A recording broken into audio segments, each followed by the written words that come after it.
Puji Tuhan, Shalom Bapak Ibu dan Saudara sekalian. Kembali kita akan bersama-sama, kita akan belajar kebenaran firman Tuhan. Tema dari apa yang akan saya sampaikan pada malam hari ini adalah Yesus. Itu adalah jaminan yang sempurna dalam kehidupan kita.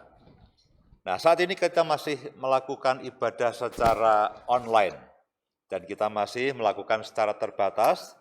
Tapi saya berharap Bapak, Ibu, dan Saudara sekalian itu tidak iman dan pengharapannya itu tidak terbatas. Bukankah Dia yang memberikan kepada kita roh yang tidak terbatas? Ya, Dia memberikan roh yang tidak terbatas. Jadi tidak ada alasan bagi kita atau siapapun, meskipun kita secara fisik, kita sedang ada di dalam pembatasan sosial, ya karena protokol kesehatan dengan pandemi ini, dan secara fisik orang mengatakan kita terbatas semua aktivitas kita. Kita tidak bisa melakukan pekerjaan dengan leluasa, kita tidak bisa beribadah dengan leluasa.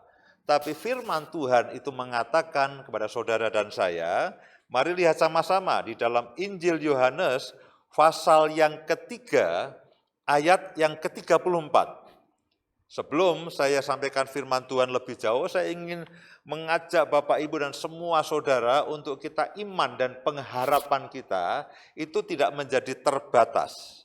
Mari lihat sama-sama di dalam Injil Yohanes, pasal yang ketiga, ayat yang ke-34. Sebab siapakah yang diutus Allah, dialah yang menyampaikan firman Allah. Karena Allah mengaruniakan rohnya dengan tidak terbatas. Jadi roh kudus yang ada dalam kehidupan saudara dan saya, itu adalah roh yang tidak terbatas. Meskipun saya, Bapak, Ibu, dan semua saudara sedang ada di dalam pembatasan sosial karena pandemi ini, tapi itu tidak boleh membuat iman dan pengharapan kita itu menjadi terbatas. Lalu kita katakan, ya sudahlah, kita hanya bisa mengikuti ibadah secara online, ya ibaratnya kita hanya, ya kalau kita sudah bisa beribadah ya puji Tuhan. Lalu nanti kalau satu waktu ibadah sudah bisa secara tatap muka, baru saya akan semangat kembali. Nah, sementara kita ibadah secara online, memang kita tidak bertatap muka, kita tidak bisa ketemu dengan para hamba Tuhan secara langsung, dan kita juga tidak bisa didoakan secara langsung. Tapi itu bukan berarti lalu Roh Kudus itu kuasanya itu menjadi tidak bekerja. Itu bukan berarti lalu Roh Kudus itu dibatasi. Firman Tuhan mengatakan bahwa Dia memberikan kepada saudara dan saya roh yang tidak terbatas. Itu artinya roh itu menembus ruang, roh itu menembus waktu. Jadi Bapak, Ibu, dan Saudara dimanapun Bapak, Ibu bisa melihat, menyaksikan, atau mendengarkan akan firman Tuhan ini. Janganlah mengatakan, aku hanya mengikuti secara online, ya sudahlah. Apa yang saya bisa harapkan, apa yang saya bisa dapatkan, apakah Tuhan sanggup memulihkan aku, apakah Tuhan sanggup menjamah aku atau tidak. Kita jangan punya pikiran seperti itu. Firman Tuhan katakan, Roh Kudus itu roh yang tidak terbatas. Justru saya ingin supaya saudara dan saya, kita semuanya hari-hari ini itu kita menaikkan level atau tingkat iman dan pengharapan kita. Kita menaikkan level atau tingkat iman dan pengharapan kita. Sehingga meskipun kita hanya bisa mengikuti ibadah secara online, kita hanya mendengarkan puji-pujian secara online, kita hanya mendengarkan firman Tuhan secara online, tapi justru akibatnya, justru dampaknya, justru pemulihan yang terjadi, justru mujizat yang terjadi, justru terobosan yang terjadi, itu harus melebihi daripada waktu kita beribadah secara tatap muka. Jadi iman dan pengharapan kita janganlah menjadi turun. Karena roh yang diberikan kepada saudara dan saya, itu adalah roh yang tidak terbatas. Saya ingin tunjukkan satu ayat lagi sebelum kita masuk kepada tema khotbah yang akan saya sampaikan. 2 Korintus pasal yang ke-12 ayat yang ke-9. 2 Korintus pasal yang ke-12 ayat yang ke-9. Tetapi jawab Tuhan kepadaku, cukuplah kasih karuniaku bagimu. Ini pada waktu Paulus itu berdoa supaya Tuhan itu mencabut duri dalam dagingnya, supaya Tuhan mencabut penyakit dalam kehidupannya. Karena Paulus merasa itu terganggu dan dia katakan, Tuhan cabutlah ini, dan berkali-kali Paulus berdoa. Sampai satu waktu Tuhan katakan kepada Paulus, tetapi jawab Tuhan kepadaku, cukuplah kasih karuniaku bagimu. Sebab justru dalam kelemahanlah kuasaku menjadi sempurna. Dalam keterbatasanlah kuasaku menjadi sempurna. Sebab itu terlebih suka aku Paulus bermegah atas kelemahanku supaya kuasa Kristus turun menaungi aku. Nah, Bapak, Ibu, dan Saudara sekalian, hari-hari ini kita juga mengalami hal yang sama. Oke, kita katakan, Tuhan, aku berdoa supaya pandemi ini segera berakhir. Tuhan, aku berdoa supaya virus corona ini segera berakhir. Tuhan, aku berdoa supaya vaksinnya segera ditemukan, supaya kalau aku divaksinkan aku menjadi aman. Oke, di satu sisi baiklah kita berdoa seperti itu, supaya semua tulah, semua malapetaka, semua sakit penyakit, semua problem ini bisa hilang, lalu semua kembali menjadi normal. Tapi bukan berarti begini, sementara kita menantikan semuanya itu lalu hilang, lalu kita katakan, ya sudahlah, ini nasib. Apa yang bisa saya lakukan, apa yang bisa saya kerjakan, kalau seandainya saya bisa bertahan hidup saja, sudah puji Tuhan. Seandainya saya tidak menjadi lebih miskin, sudah puji Tuhan. Firman Tuhan mengatakan ketika Paulus itu berdoa, Tuhan tolong aku, lepaskan aku dari kelemahanku, lepaskan aku dari keterbatasanku. Apa yang dijawab Tuhan? Tuhan tidak menjawab apa yang diminta dan Tuhan tidak menjawab apa yang didoakan oleh Paulus. Tapi justru begini, Paulus tidak apa-apa. Di dalam keterbatasan, di dalam keadaanmu yang sangat terbatas itu tidak masalah. Janganlah mengatakan lalu imanmu, pengharapanmu, dan pekerjaanmu di dalam Kristus menjadi terbatas. Tuhan katakan justru dalam kelemahanlah kuasaku menjadi sempurna. Kasih karuniaku menjadi berlimpah. Dikatakan kuasa Kristus itu turun menaungi aku. Saudaraku, saya berharap Bapak Ibu sekalian, saya berdoa hari-hari ini, meskipun kita sama-sama di dalam keadaan yang terbatas, tapi saya berdoa seperti firman yang disampaikan Tuhan kepada Paulus, itu juga disampaikan kepada saudara pada saat ini, bahwa cukuplah kasih karuniaku kepadamu, yang aku berikan kepadamu, dan dalam kelemahanmu seperti inilah, justru kuasaku, itu kuasa Tuhan akan bekerja menjadi sempurna. Artinya apa? Apa yang kita akan dapatkan, apa yang kita akan hasilkan, apa yang akan kita raih pada masa-masa yang terbatas ini, justru akan menjadi tidak terbatas. Justru kita akan mengalami loncatan, kita akan mengalami lompatan, kita akan mengalami terobosan. Apa yang dulu tidak pernah kita lakukan pada masa kita masih bebas, tapi justru ketika masa menjadi terbatas ini, kita akan mendapatkannya, ada terobosan, ada peningkatan, ada penambahan, ada pelipat gandaan. Semuanya karena dikatakan justru pada kesempatan seperti ini, pada keadaan seperti inilah, kasih karunia Tuhan itu cukup bagi kita, dan kuasa Tuhan itu menjadi sempurna, dan dikatakan kuasa Kristus itu turun menaungi akan aku. Jadi itu yang saya dorong Bapak Ibu sekalian, jangan sampai iman dan pengharapan kita itu menjadi menurun karena pandemi ini, karena keterbatasan ini. Nah, malam hari ini saya ingin sampaikan firman Tuhan mengenai Yesus itu jaminan yang sempurna. Hari-hari ini Pak Daniel sampaikan kebenaran firman Tuhan mengenai Mazmur 23, terutama pada ayat yang kedua. Mazmur 23 pada ayat yang kedua, itu mengenai Tuhan Gembala yang baik. Ya, mari lihat sama-sama di dalam Mazmur 23. Saya akan bacakan mulai ayat yang pertama dan ayat yang kedua. Mazmur 23 ayat yang pertama dan ayat yang kedua. Tuhan adalah gembalaku, takkan kekurangan aku. Dia membaringkan aku di padang yang berumput hijau, dia membimbing aku ke air yang tenang. Itulah firman Tuhan yang hari-hari ini disampaikan oleh Pak Daniel untuk semua saudara.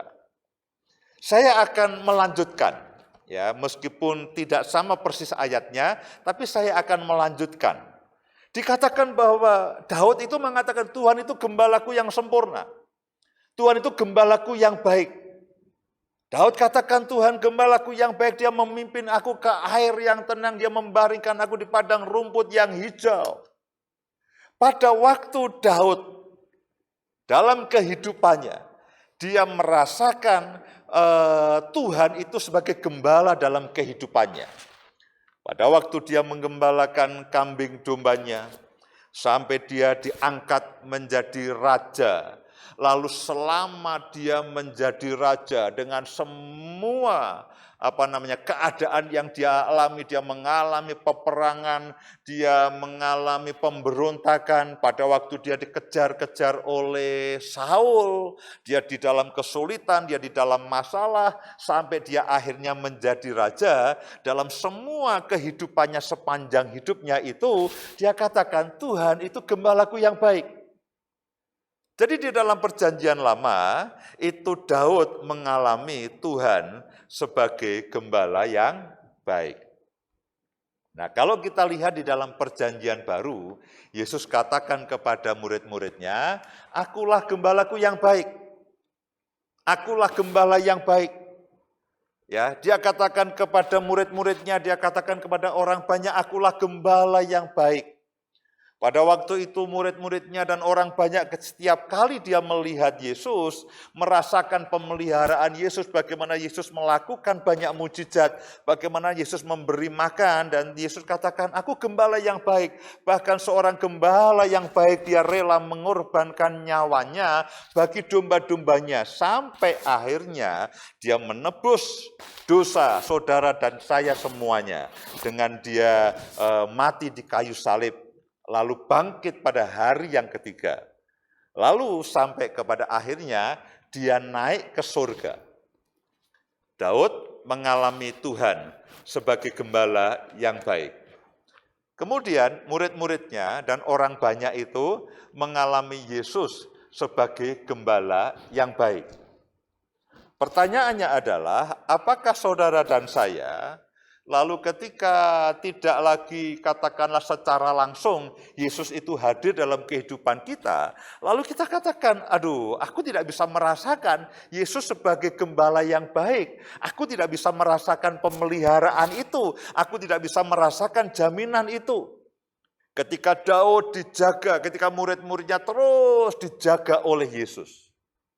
Nah, malam hari ini saya ingin tunjukkan satu kebenaran firman Tuhan, bahwa sebetulnya Yesus itu tidak berhenti untuk menjaga dan memelihara kita, meskipun dia itu sudah naik ke surga. Beberapa waktu yang lalu kita memperingati hari kenaikan Tuhan Yesus Kristus ke surga. Lalu kita berpikir, ketika Yesus naik ke surga, dia sudah selesai dengan semua pekerjaannya, dan dia hanya tinggal menunggu saudara dan saya. Toh pekerjaannya di muka bumi ini sudah digantikan oleh Roh Kudus. Nah, saya ingin tunjukkan satu firman Tuhan, satu kebenaran bagian dari firman Tuhan, bahwa sebetulnya ketika Yesus naik ke surga, itu dia tidak nganggur. Dia tetap memelihara saudara, dia tetap menjaga saudara, dia tetap menggembalakan saudara dan saya. Sehingga seperti Daud berkata, Tuhan adalah gembalaku, kita juga bisa katakan Tuhan adalah gembalaku. Mari kita lihat beberapa bagian dari firman Tuhan. Injil Markus pasal yang ke-16 ayat yang ke-19. Ini adalah bagian peristiwa ketika Yesus itu naik ke surga. Mari lihat sama-sama, saya ingin tunjukkan satu kebenaran firman Tuhan. Markus pasal yang ke-16 ayat yang ke-19. Sesudah Tuhan Yesus berbicara demikian kepada mereka. Ini merupakan momen sebelum Yesus naik ke surga. Sesudah Tuhan Yesus berbicara demikian kepada mereka, terangkatlah ia ke surga. Lalu ia duduk di sebelah kanan Allah. Dikatakan ketika dia naik ke surga, lalu dia duduk di sebelah kanan Allah. Apa yang dilakukan ketika dia duduk di sebelah kanan Bapa? Dikatakan bahwa dia itu menjadi pembela kita. Dia menjadi pembela kita. Dia yang membenarkan akan kita semuanya. Mari lihat sama-sama. Di dalam kitab 1 Yohanes, pasal yang kedua, ayat yang pertama. 1 Yohanes, pasal yang kedua, ayat yang pertama.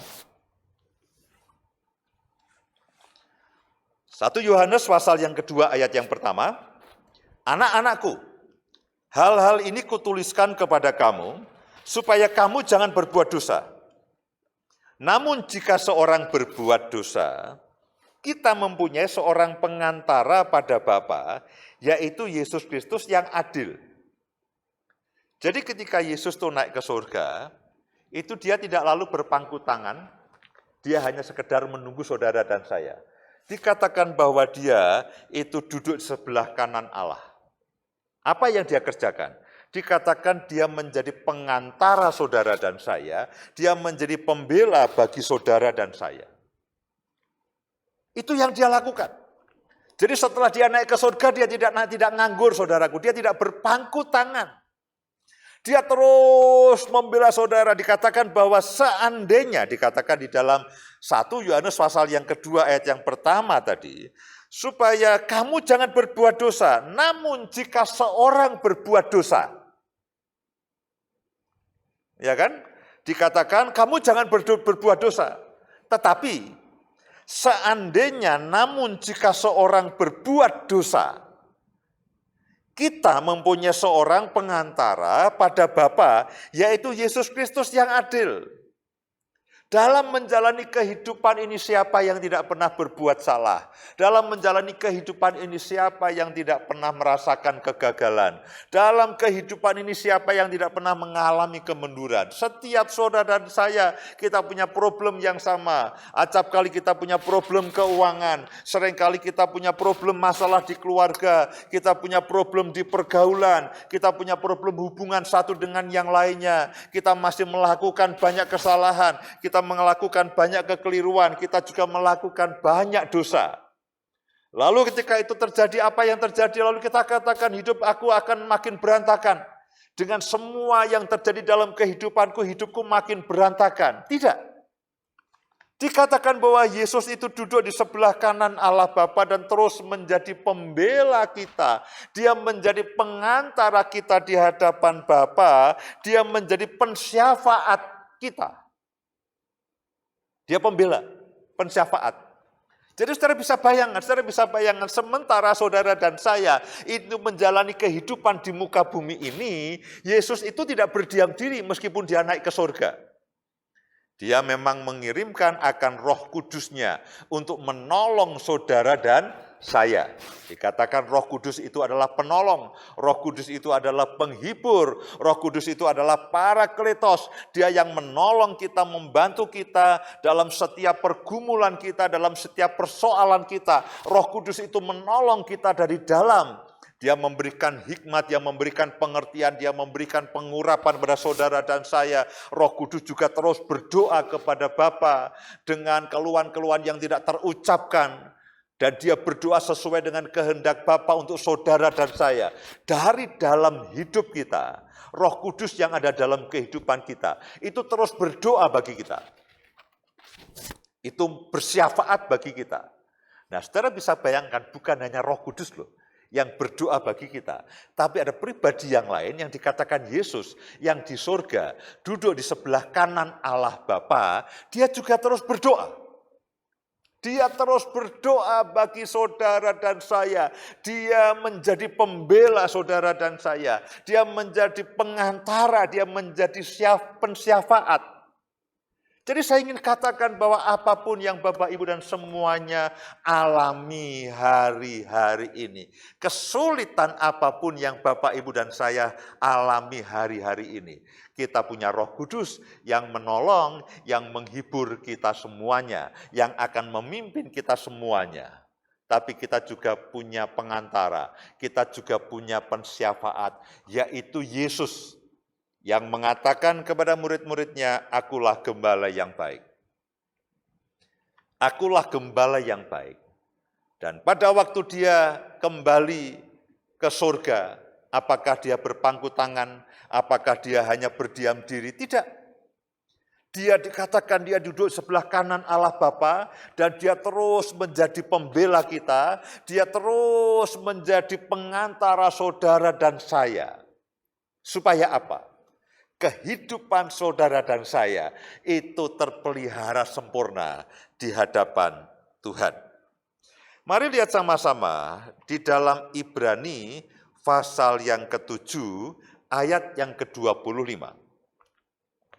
Ibrani pasal yang ke-7 ayat yang ke-25.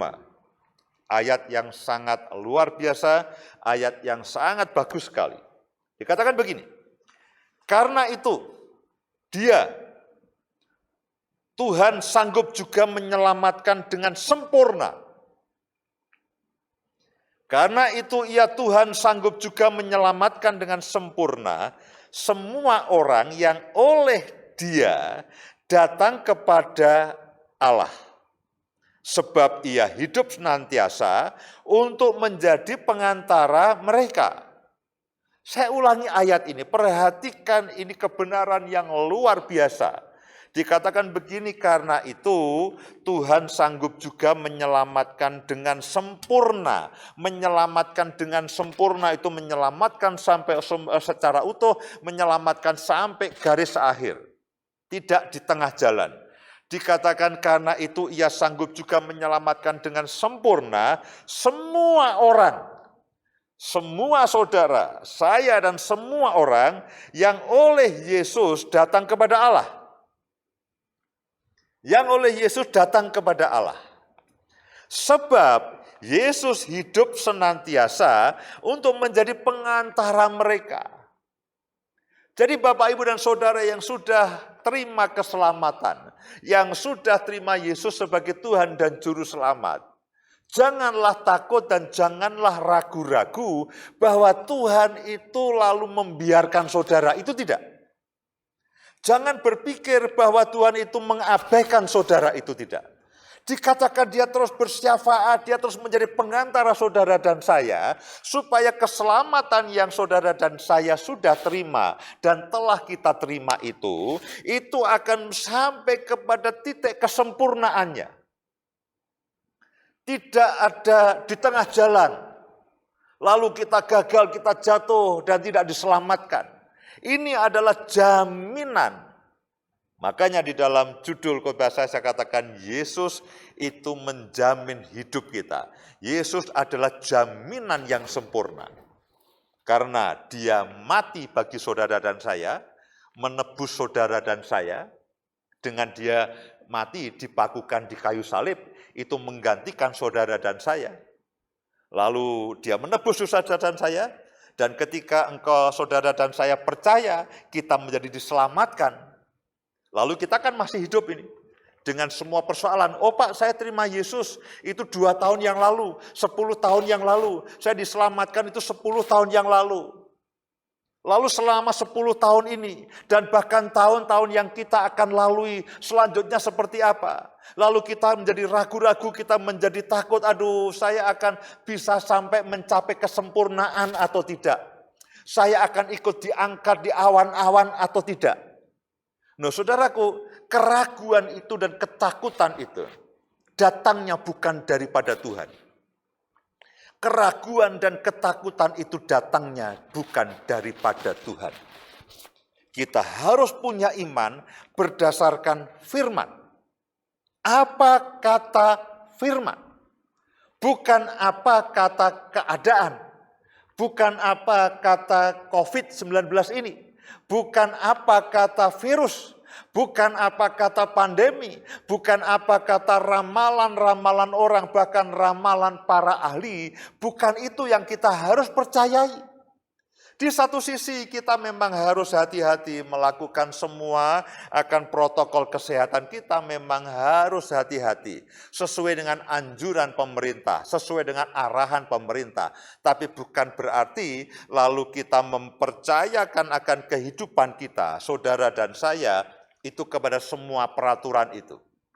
Kepercayaan kita tetaplah kepada Tuhan yang saudara dan saya sembah sampai hari ini. Bahwa Dia tidak pernah meninggalkan saudara dan saya. Dia tetap menggembalakan saudara dan saya. Saudara bisa hidup tenang, saudara bisa menikmati semua yang Tuhan sediakan, saudara bisa tidur dengan tenang, pemeliharaan Tuhan itu sempurna, penjagaannya sempurna, perlindungannya sempurna, jalan-jalan yang Dia sediakan bagi saudara dan saya juga sempurna. Dia tidak lepas tangan dan Dia tidak cuci tangan. Dikatakan ketika Dia naik ke surga, Dia menjadi pembela saudara dan saya. Dia menjadi pengantara kita.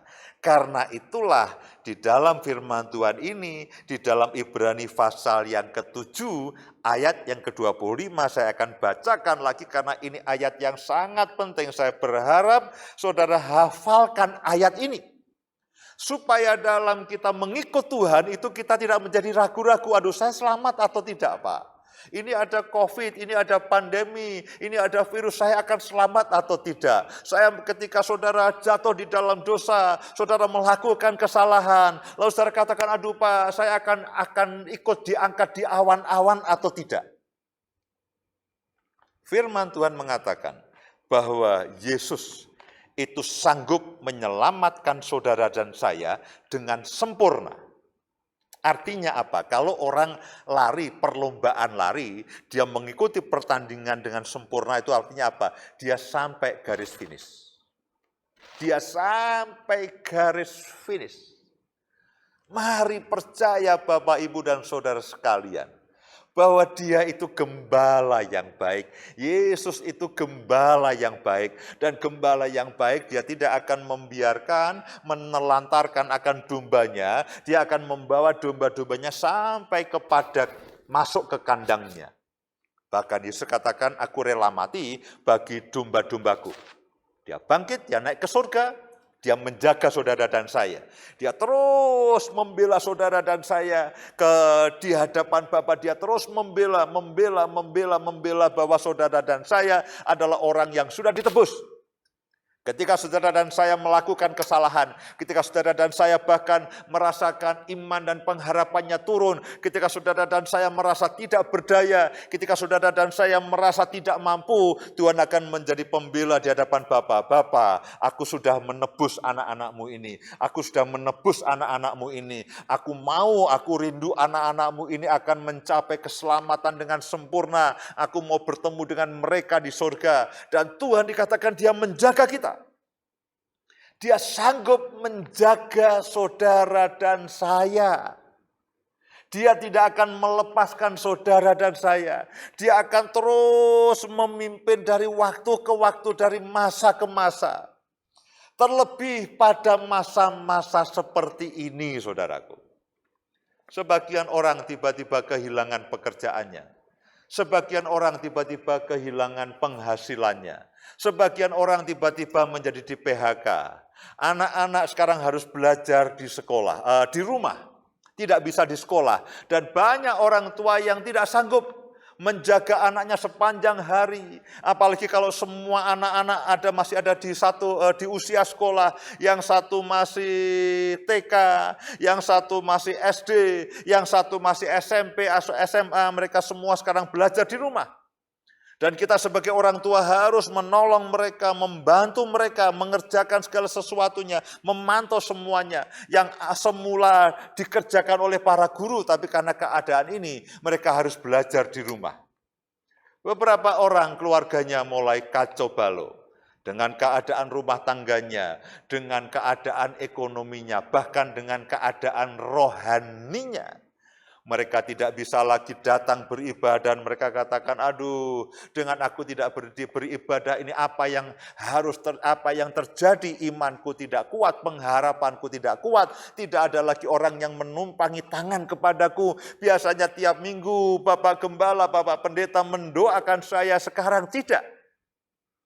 Lalu saudara mulai ragu-ragu, saudara mulai takut, saudara mulai tidak percaya. Saudara mulai bimbang dan saudara mulai katakan, apakah aku akan sampai garis akhir atau tidak?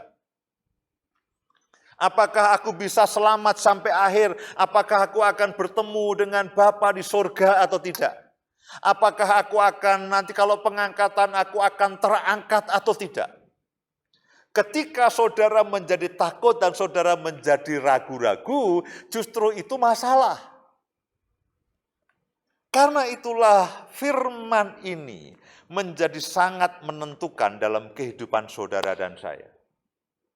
Mari lihat kembali Ibrani pasal yang ke-7, ayat yang ke-25 ini. Hafalkan ayat ini, tandai ayat ini, karena ini merupakan jaminan untuk kita bisa menempuh perjalanan kehidupan kita, perjalanan iman kita, perjalanan keselamatan kita menjadi sempurna. Sekali lagi, karena itu Tuhan sanggup juga menyelamatkan dengan sempurna semua orang yang oleh Yesus Tuhan datang kepada Allah.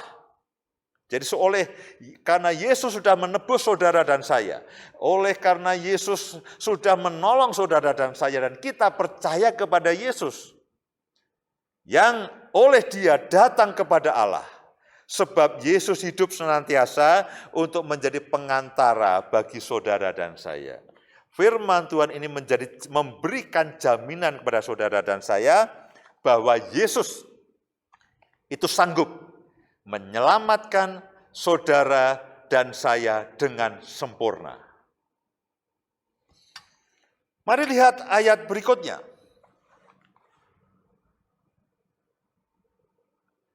Ibrani pasal yang keempat, ayat yang ke-14.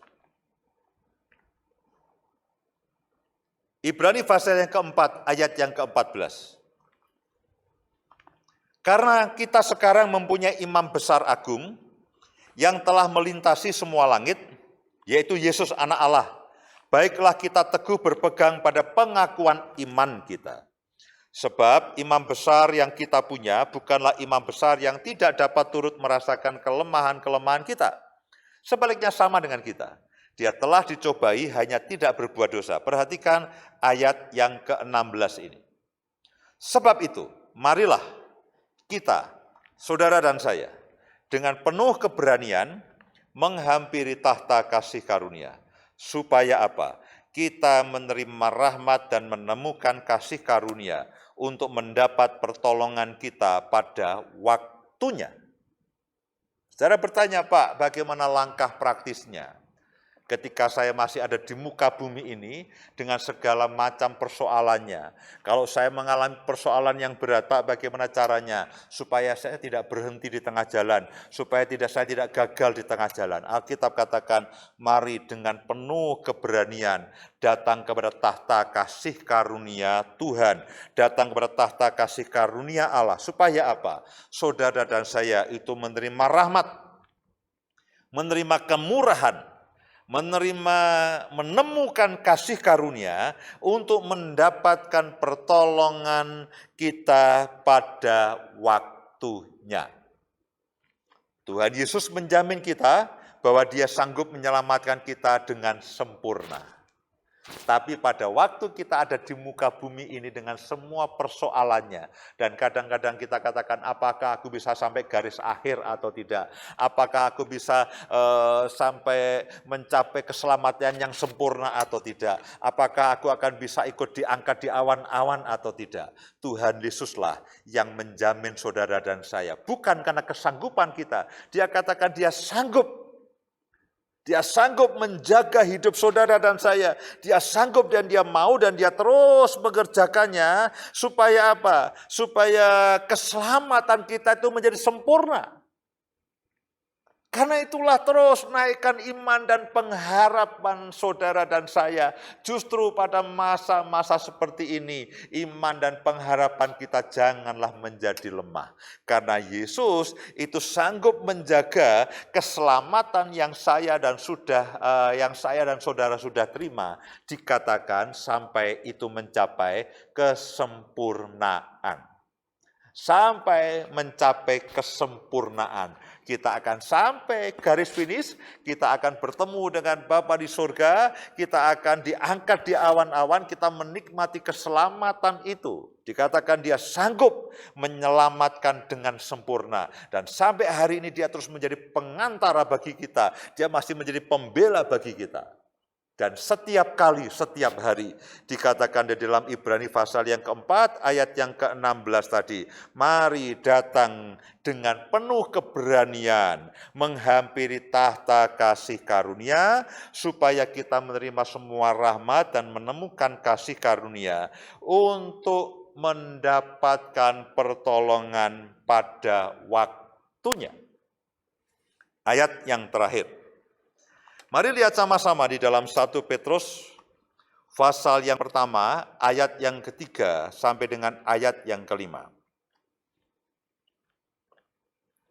1 Petrus pasal yang pertama, ayat yang ketiga sampai dengan yang kelima. Terpujilah Allah dan Bapa Tuhan kita, Yesus Kristus, yang karena rahmat-Nya yang besar, telah melahirkan kita kembali oleh kebangkitan Yesus Kristus di antara orang mati kepada suatu hidup yang penuh pengharapan, untuk menerima suatu bagian yang tidak dapat binasa, yaitu keselamatan kekal, untuk tidak dapat cemar, yang tidak dapat cemar, dan yang tidak dapat layu, yang tersimpan di surga bagi kamu. Saya ulangi ini, ayat ini. Untuk menerima suatu bagian yang tidak dapat binasa, yang tidak dapat cemar, yang tidak dapat layu, yang tersimpan di surga bagi kamu. Ini adalah jaminan keselamatan yang sempurna. Yaitu kamu, ayat yang kelima, yaitu kamu yang dipelihara dalam kekuatan Allah karena imanmu, sementara kamu menantikan keselamatan yang telah tersedia untuk dinyatakan pada zaman akhir. Saya ulangi ayat yang terakhir ini, yaitu saudara dan saya, kamu yang dipelihara dalam kekuatan Allah karena imanmu, sementara kamu menantikan keselamatan yang telah tersedia untuk dinyatakan pada zaman akhir. Puji Tuhan, saudaraku. Ini adalah jaminan Tuhan dalam kehidupan saudara dan saya. Jadi Tuhan tidak pernah melepaskan saudara. Dikatakan kekuatan Allah itu selalu menjaga dan memelihara saudara dan saya. Tuhan adalah gembala yang baik. Yesus adalah gembala yang baik. Dan sampai hari ini, dia adalah gembala yang baik. Dia tidak pernah meninggalkan saudara, dia tidak pernah mengabaikan saudara. Dikatakan dia terus dengan kekuatannya, dia menjaga saudara, supaya keselamatan yang saudara dan saya sudah terima, itu menjadi sempurna. Jaminan keselamatan yang daripada Tuhan, jaminan sampai kita mencapai garis akhir, jaminan kita diangkat oleh Tuhan di awan-awan. Karena itulah tidak ada yang bisa memisahkan kita daripada kasih Allah itu. Semua keadaan ini, semua virus ini, semua pandemi ini, semua kesulitan ini tidak bisa memisahkan kasih Allah dari saudara dan saya. Amin. Mari saya ajak Bapak, Ibu, dan semua saudara berdoa. Bapak Surgawi, kami bersyukur untuk saat ini, untuk malam hari ini. Kami sudah dengarkan akan firman-Mu, kami sudah dengarkan akan jaminan-Mu, kami sudah dengarkan akan kebenaran firman-Mu. Biarlah firman-Mu itu tertanam dalam kehidupan setiap kami anak-anak-Mu, lalu bertumbuh dan berbuah. Kami menerima keselamatan yang sempurna itu, dan kekuatan Allah itu terus bekerja dalam kehidupan kami. Roh Kudus tolong setiap kami anak-anak, beri kami pengertian dalam segala sesuatunya. Jagai akan kehidupan, tolong kami dalam segala keadaan. Engkau yang menolong kami, Engkau yang menghibur kami. Terima kasih Tuhan, terima kasih untuk jaminan keselamatan yang sempurna yang daripadamu. Terima kasih karena Engkau tidak pernah melepaskan kami, Engkau terus menggembalakan kami semuanya. Terima kasih Bapa. Di dalam nama Tuhan Yesus, kami mengucap syukur dan kami berdoa. Mari semua sama-sama katakan, amin. Selamat malam, Tuhan memberkati Bapak, Ibu, dan semua saudara.